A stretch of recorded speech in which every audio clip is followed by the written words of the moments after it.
Hello, नमस्कार। मैं AD sir स्वागत करता हूँ एक नए वीडियो में। जो पिछले जो वीडियो का जो लास्ट पॉइंट था रह गया था दर्पण। तो अब इस दर्पण को इस वीडियो में अपन पढ़ने जा रहे हैं। तो दर्पण की परिभाषा क्या थी कि किसी कांच की एक पट्टिका यानी किसी कांच की एक समतल पट्टिका को लेकर एक परावर्तक पृष्ठ या परावर्तक पदार्थ से पॉलिश कर दी जाए। क्या कर दी जाए? पॉलिश कर दी जाए तो निर्मित संरचना ही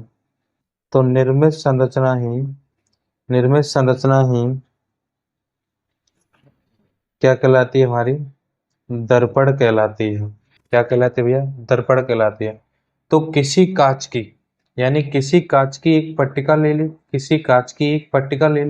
इस पट्टिका की एक समतल सतह को यानी इसकी डबल साइड है यानी एक समतल सतह को परावर्तक पदार्थ से पॉलिश कर दी जाए तो निर्मित संरचना ही क्या कहलाती है? हमारी दर्पण कहलाती है।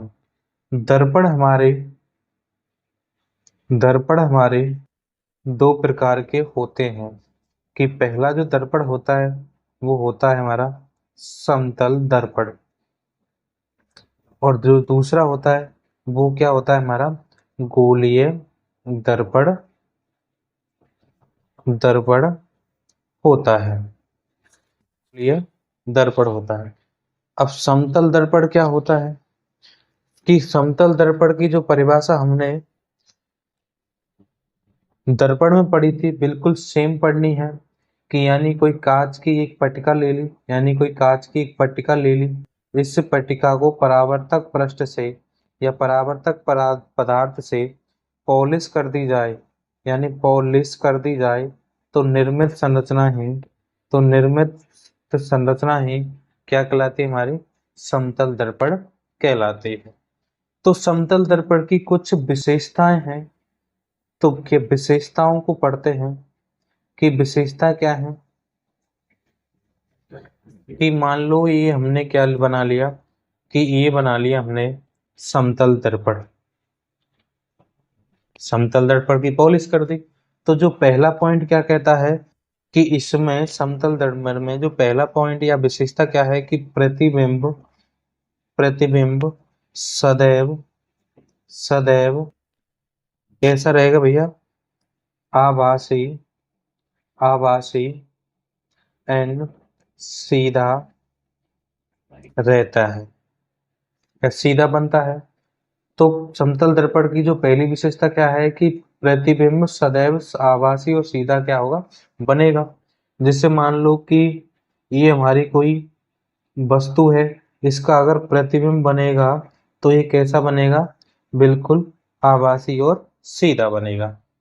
दूसरी विशेषता क्या है कि विशेषता क्या है दूसरी कि प्रतिबिंब प्रतिबिंब सदैव प्रतिबिंब सदैव वस्तु के वस्तु के आकार के समान होगा। वस्तु के समान होगा। वस्तु के कैसा होगा? आकार के समान होगा। जैसे मान लो कि ये कोई वस्तु है, जितनी ऊंचाई की है इतनी ऊंचाई की क्या बनेगी? हमारी वस्तु बनेगी। तीसरी विशेषता क्या कहती है कि वस्तु वस्तु यानी ये हमारा दर्पण है और ये हमारा क्या है? वस्तु है। वस्तु दर्पण से वस्तु दर्पण से जितनी दूरी पर उपस्थित होगी उतना ही उतना ही दूरी पर प्रतिबिंब बनेगा। मान लो कि ये हमारी वस्तु है 1 मीटर की दूरी पर है, तो प्रतिबिंब भी क्या बनेगा? 1 मीटर की दूरी पर बनेगा। जैसे मान लो ये कोई वस्तु है और 1 मीटर की दूरी पर है दर्पण से, तो प्रतिबिंब भी क्या होगा, 1 मीटर से दूरी पर प्रतिबिंब बनेगा। अब चौथी विशेषता क्या है समतल दर्पण की, कि समतल दर्पण यानी समतल दर्पण से बनने वाले प्रतिबिंब, समतल दर्पण से बनने वाले प्रतिबिंब कैसे होंगे, यानी अगर हम कोई समतल दर्पण में प्रतिबिंब देख रहे हैं तो वो कैसा बनेगा, यानी बाएं का दायां भाग दिखाई देगा या दाएं का बायां भाग दिखाई देगा। इसे ही अपन क्या कहते हैं, पार्श्व परावर्तन कहते हैं, पार्श्व परावर्तन कहते हैं। तो यहां तक देख लिया कि दर्पण दो प्रकार के होते हैं, कि समतल दर्पण, दूसरा होता है गोलीय दर्पण। समतल दर्पण की परिभाषा तो हमने देख ही ली, इसकी विशेषता है, वो विशेषता कितने के 4 हैं। कि पहली विशेषता क्या है कि प्रतिबिंब सदैव आभासी और सीधा रहेगा। दूसरी विशेषता क्या है कि प्रतिबिंब सदैव वस्तु के आकार के से ऐसा रहेगा, समान रहेगा। तीसरी विशेषता क्या है कि वस्तु से दर्पण से जितनी दूरी पर होगा उतनी दूरी पर प्रतिबिंब बनेगा। अगर हम कोई समतल दर्पण में प्रतिबिंब देख रहे हैं तो उसका बायां भाग कैसा दिखाई देगा, दायां, और दायां भाग देख रहे हैं तो वो बायां दिखाई देगा। इसी को अपन क्या कहते हैं, पार्श्व परावर्तन कहते हैं। अगला जो है पॉइंट है वो क्या है हमारा, कि गोलीय दर्पण। गोलीय दर्पण, जैसे मान लो कि ये हमारा लेके कटे हुए भाग की एक सतह को, यानी एक सतह को हम क्या करते हैं, परावर्तक करते हैं। क्या करते हैं, परावर्तक, यानी परावर्तक पदार्थ से क्या करते हैं, पॉलिश करते हैं, तो निर्मित संरचना ही क्या कहलाती है, हमारी गोलीय दर्पण कहलाता है। तो परिभाषा देख ले कि यानी किसी खोखले गोले, यानी किसी खोखले गोले के कटे हुए भाग की एक सतह को या एक सतह को किसी परावर्तक यानी परावर्तक पदार्थ से क्या करते हैं, पॉलिश करते हैं, तो निर्मित संरचना ही क्या कहलाती है, हमारी यानी क्या कहलाती है, गोलीय दर्पण कहलाती है। अब गोलीय दर्पण हमारे कितने प्रकार के होते हैं, 2 प्रकार के होते हैं। कि पहला होता है हमारा कि अवतल दर्पण। क्या होते हैं, अवतल दर्पण।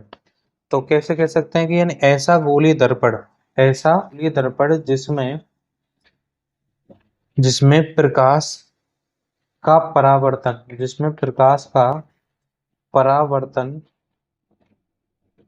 वर्तन परावर्तन धसी हुई धसी हुई धसी हुई सतह से होता है। जैसे मान लो कि ये वाला है, इसको अपन ने क्या कर दिया, पॉलिश कर दिया, जो धसी हुई सतह है, तो धसी हुई सतह ही क्या कहलाती है, हमारी अवतल दर्पण कहलाती है। अगला क्या है कि इसे क्या बोलते हैं, इसका दूसरा नाम क्या है, कि इसको अभिसारी दर्पण भी बोला जाता है। अभिसारी दर्पण क्यों बोला जाएगा, क्योंकि ये प्रकाश की किरणों को क्योंकि ये प्रकाश की किरणों को एक ही बिंदु पर क्या कर लेगा, ये केंद्रित कर लेगा, तो इसको ही क्या कहते हैं अपन, अभिसारी दर्पण कहते हैं। दूसरा है हमारा कि उत्तल दर्पण। उत्तल दर्पण क्या है, कि ऐसा गोलीय दर्पण जिसमें प्रकाश का परावर्तन कौन सी सतह से होगा, यानी उभरी हुई सतह से होता है, उसे अपन क्या कहते हैं, उत्तल दर्पण कहते हैं। जैसे मान लो ये वाली सतह है और इस वाले पॉइंट पॉलिश कर दी, तो इससे हमारा क्या होगा कि परावर्तन किससे होगा, हमारी उभरी हुई सतह से होता है, उभरी हुई सतह से होता है। यानी कि इसका दूसरा नाम क्या है, अपसारी दर्पण भी अपसारी दर्पण भी बोला जाता है। और अपसारी दर्पण किसे कहते हैं, यानी ऐसा दर्पण जो प्रकाश की किरणों को क्या कराता है, फैलाता है, प्रकाश की किरणों को क्या कराता है, फैलाता है। तो अपन देख रहे थे कि गोलीय दर्पण। अब गोलीय दर्पण किसे कहते हैं, यानी किसी गोले के कटे हुए भाग की एक सतह, यानी किसी एक सतह पर किसी परावर्तक पृष्ठ से पॉलिश कर दी जाए, तो निर्मित संरचना ही क्या कहलाती है, हमारे दर्पण कहलाती है। क्या कहलाती है? गोलीय दर्पण कहलाती है। गोलीय दर्पण हमारे दो प्रकार के होते हैं कि पहला होता है हमारा अवतल दर्पण। अवतल दर्पण किसे कहते हैं? कि ऐसा गोलीय दर्पण जिसमें प्रकाश का परावर्तन कौन सी सतह से होता है, यानी धसी हुई सतह से होता है, उसे ही अपन क्या कहते हैं, अवतल दर्पण कहते हैं। अवतल दर्पण का दूसरा नाम क्या है कि अभिसारी दर्पण कहते हैं। इसकी परिभाषा क्या होगी, यानी ऐसा दर्पण जो प्रकाश की किरणों को एक ही बिंदु पर क्या करेगा, केंद्रित करता है, उसे ही अपन क्या कहते हैं, अवतल दर्पण कहते हैं। दूसरा भाग क्या है हमारा, उत्तल दर्पण। उत्तल दर्पण क्या होता है, यानी ऐसा गोलीय दर्पण जिसमें प्रकाश का परावर्तन उभरी हुई सतह से होता है, यानी उभरी हुई सतह से हो रहा है, उसे ही अपन क्या कहते हैं, उत्तल दर्पण कहते हैं। इसका दूसरा नाम भी क्या है हमारा, अभिसारी दर्पण क्या होता है, यानी ऐसा दर्पण जो प्रकाश की किरणों को क्या करता है भैया, फैलाता है, उसे अपन क्या कहते हैं, उत्तल दर्पण कहते